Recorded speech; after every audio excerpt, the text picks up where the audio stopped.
à toutes et à tous, j'espère que vous allez bien. En plus de ça, grand soleil aujourd'hui, on a beaucoup de chance.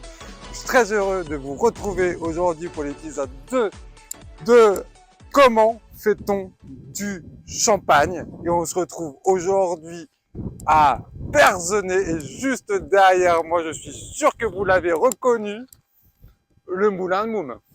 Le Moulin de Moum depuis 1972. Et oui, ça va faire 50 ans. 50 ans. Et 50 ans, ça se fête. Donc du coup, j'ai envie de dire, pour vous, chez vous, on prend une petite flûte de champagne et champagne. Alors, avant de continuer, encore une fois, et comme d'habitude, si ce n'est pas encore fait, de faire sonner la petite cloche, de vous abonner pour être mis au courant de tous les prochains épisodes qui arrivent prochainement sur cette chaîne. Donc, et n'hésitez pas aussi, parce que ça ne coûte rien, juste un petit clic de partager la vidéo sur les réseaux sociaux. Du coup, on va parler ensemble de sol et de cépage et non pas de la sole meunière, à ne pas confondre avec le sol champenois et le pinot meunier. Bon, j'avoue, c'était tout pourri, mais au moins, elle est placée. Excusez-moi, il y a un petit peu de vent, j'espère que les cheveux, ça va. Donc non, on parle plus concrètement, vraiment, là, sérieusement, on parle du sol et du sous-sol champenois dans cette vidéo et du cépage et des cépages, devrais-je plutôt dire, puisqu'il y aura 3 cépages principaux en Champagne. Donc, commençons tout de suite par la vidéo. On va parler là de ce qui se passe là sous nos pieds, dans le sol champenois. Dans le sol champenois, qu'est-ce qu'il y a? Il y a tout simplement, regardez, là, de la craie. On retrouve de la craie dans les sous-sols champenois. Et la craie, qu'est-ce que c'est? C'est un petit peu l'éponge du sous-sol, des souterrains champenois pour la vigne. C'est un peu l'éponge. C'est ce qui finalement, dans ces journées de pluie, non pas comme aujourd'hui, mais comme rarement en Champagne, parce qu'autrement on ne viendrait pas en Champagne. Mais non, franchement, voilà, on a la pluie. Ça fait comme l'éponge un petit peu. Chut, ça maintient. Et quand la vigne elle a besoin d'eau, elle va les puiser dans la craie, comme ça, l'eau pour pouvoir faire la floraison et avoir ces magnifiques arômes que vous allez retrouver plus tard dans le champagne. On est en direct. Non, je plaisante. Enfin si, on est quand même en direct puisque ça filme. Bref.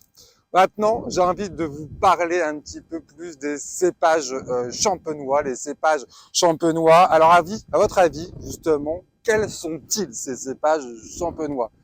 Alors, il y en a beaucoup plus que 3, mais en réalité, il y en a 3 vraiment principaux et j'aimerais justement que vous me disiez, limite pourquoi pas en commentaire, tiens, les 3 cépages de la Champagne. Vous mettez en pause, pas de triche, parce que je vais les donner juste après. Donc, globalement, si vous me mettez pas les cépages dans les commentaires, si vous mettez pas en pause et que vous me mettez les cépages en commentaire et ensuite vous relancez la vidéo. Donc, maintenant que vous avez deviné, ou peut-être pas, voilà les 3 cépages de la Champagne. Donc, on a le premier cépage, juste ici. Alors, on le voit pas encore parce que là, on en est à la floraison. Mais ici, on va retrouver du pinot noir. Le pinot noir, ce pinot noir, finalement, c'est ce qui va apporter dans la dégustation du champagne les arômes, comment vous dire, les arômes fruits rouges, cette rondeur, un petit peu la souplesse du champagne. De l'autre côté, on va trouver le deuxième, oh là, attention, ça glisse. On va trouver le pinot meunier. On va trouver le pinot meunier qui est le deuxième cépage noir de la Champagne. Et oui, en Champagne, il n'y a pas que du raisin blanc, on a aussi le raisin noir. On reviendra sur le fait que finalement dans un raisin noir, il y a du jus blanc. Et on reviendra là-dessus dans une prochaine vidéo. En attendant, donc Pinot Meunier. Pinot Meunier, c'est ce qui va vous apporter un peu la structure dans le champagne, au niveau des arômes, de tout ça. C'est vraiment la structure, le Pinot Meunier. Et enfin, le cépage, et non des moindres, l'un des cépages les plus importants en Champagne. Enfin, pour moi, puisque bref, c'est pas le plus important des plus importants, mais ça reste un cépage très important. Ici, vous retrouverez le chardonnay. Alors, le chardonnay, c'est ce qui va apporter le côté minéral, le côté floral, le côté cette belle vivacité.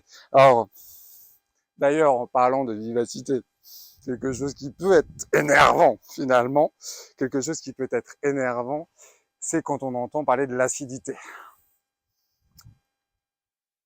L'acidité, ça fait peur. Donc plutôt parler de vivacité. Alors la vivacité, c'est vraiment le côté vraiment frais, le côté très frais du champagne, et qui est apporté finalement par le chardonnay.